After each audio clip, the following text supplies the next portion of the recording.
Hi, this is Scott Kyber, Independent Financial Advisor with Raymond James Financial Services in Claremont, Florida.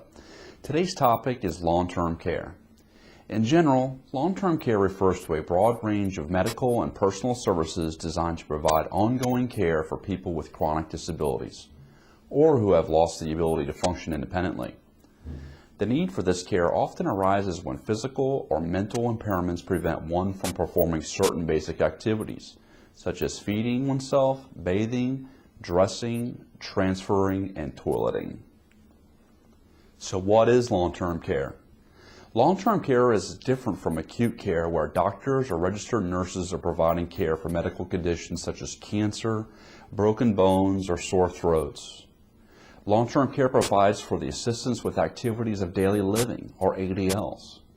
These 6 ADLs, as defined by the Kennedy-Kasselbaum Bill, are bathing, dressing, toileting, continence, eating, and transferring.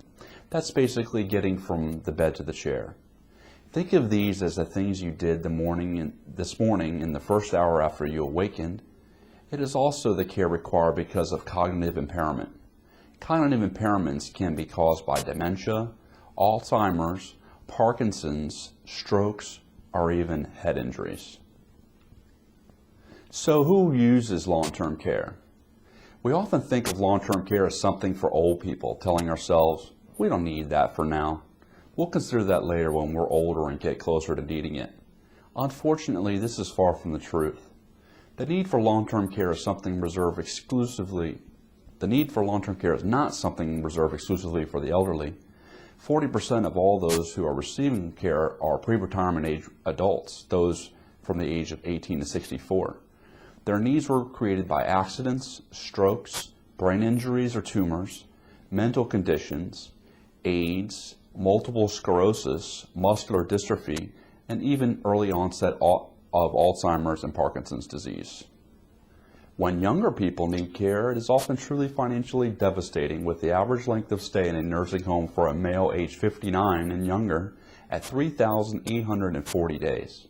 That's more than 10 years. Far longer than the benefits provided by conventional group or individual health insurance, including HMOs. Our seniors have a higher likelihood of needing some care, especially those 85 and older, the fastest growing segment of our population. More than half of this age group are receiving some form of care.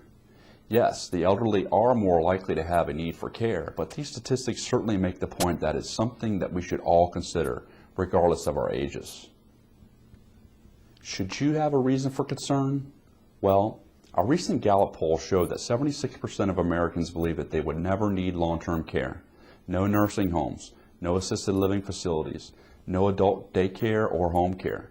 Yet the facts tell us that more than 40% of us will spend some time in a nursing home, while 72% of us will use home health care services. You may ask, but won't the government, including Medicare and Medicaid, take care of you? Medicare does not provide long-term care benefits. Benefits are limited to short-term skilled care benefits only. Medicaid is a welfare program only for those who have very limited resources, meaning their assets and/or income, providing only nursing home benefits. So who should be buying long-term care insurance? One industry expert suggested that the correct answer to the question is anyone who correctly identifies the objective risk of needing long-term care, anyone who understands the value of avoiding Medicaid dependency and paying privately in order to obtain quality care at the appropriate level, and anyone who can find the income or resources to fund the premiums after giving this coverage an appropriate priority among competing spending alternatives. So what does a good policy cover?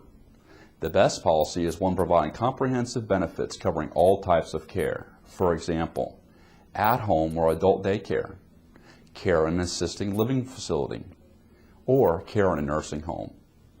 Benefits should be available for the care that is most appropriate for your needs. It should also be adequate to cover the potential need, which is the daily amount and how long benefits will be paid. Remember that the purpose of insurance is to protect us against the catastrophe. Yes, it's true that the average length of stay in a nursing home is only 1.5 years, but that's because of all the very short stays for knee and hip replacement surgeries and the like.